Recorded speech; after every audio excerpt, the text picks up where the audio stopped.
Exhale and imagine that you're in the Garden of Eden, where a waterfall is trickling down and a squirrel is talking to you.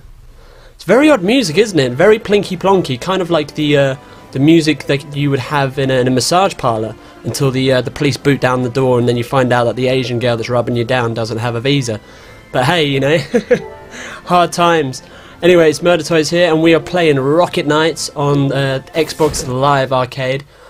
This is an awesome game. Now I'm going to give you a little bit of a history on this whole game series. Basically, in June of 1993, the Rocket Knights came out, and it took off really well. There was two sequels. There was a SNES sequel and there was a Mega Drive sequel, but they were actually made by different partnership companies. One of the things, if you start looking into, if you're a fan of you know, certain studios like I am, is that Konami are kind of like Machinima. They don't actually produce anything, but they put their name to an awful lot of stuff, and they get a lot of, you know, good studios, like you know, lower tier studios, or should I say even higher tier studios, to do it, and you know, they put it on their distribution label, kind of like a record deal. But yeah, this has always been good. The main star of this is obviously a guy called Sparkster, who's a bit out of the ordinary, actually. You know, he's this crazy rodent.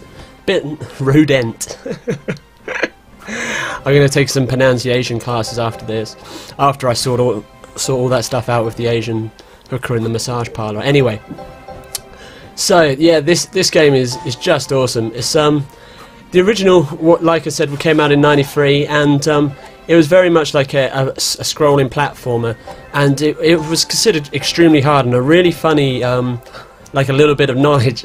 And I apologise to my American cousins. Is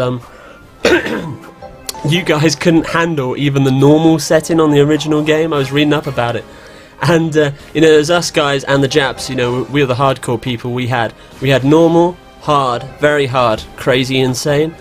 And the American public, when they'd done like a beta test for it, the average American can get past easy. So when you press start on the US version of Rocket Knights, you have easy, normal, and then you have extremely easy, what it says for children / Americans, and it just, you know, it just makes me laugh inside.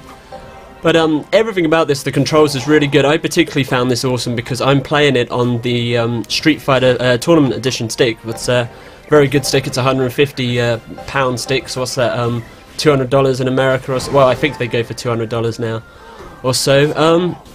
And everything just seems really well balanced to it.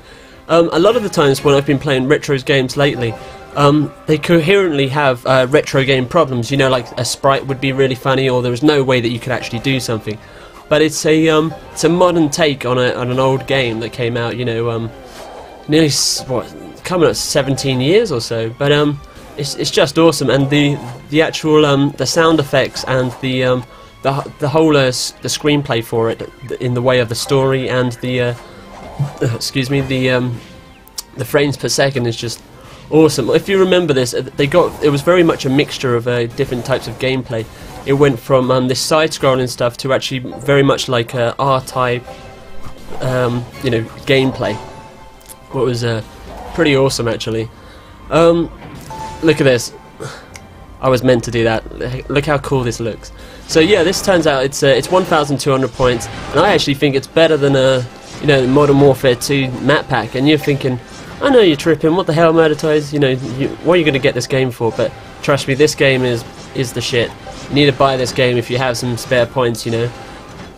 So let's fast forward to some flying clips so you can actually get a better feel generally of the game. These are the kind of like R-type style clips that I was talking about. They're probably the hardest parts of the game so far that I've come across. They can be frustrating, but it's always, if it's frustrating, it's because you're not good enough for the game. It's not that the game's actually being like overly unfair on you or anything like that. It's just that you're probably just spamming the fire button and not really dodging about using the B button that you're supposed to. Excuse me. One of the other great bits about this game is actually the soundtrack. The soundtrack really holds up for this game, and I found myself, like, some of it's actually like collaborations and remixes of the old music, and some of it is just just brand new scores that are just really, really good. And I hope that this has given you a better feel for the game and made you think twice about sometimes going for a game that you think that could be a kid's game, or just seems like a bit of a cartoony game. There's been a lot that's been going on the Xbox Live, and sadly though, there are some games that you think that are going to be shit, and it's a bit disappointing, like Snoopy. The Snoopy game, like, I'm a big Snoopy fan, but yeah, I wouldn't touch it with a barge pole. I tried it out the other day. It's really, really annoying. It's like a really bad written N64 game. Anyway, I hope you've enjoyed this. Leave some comments on below if you think that you may get this, and yeah, take it easy. Till next time.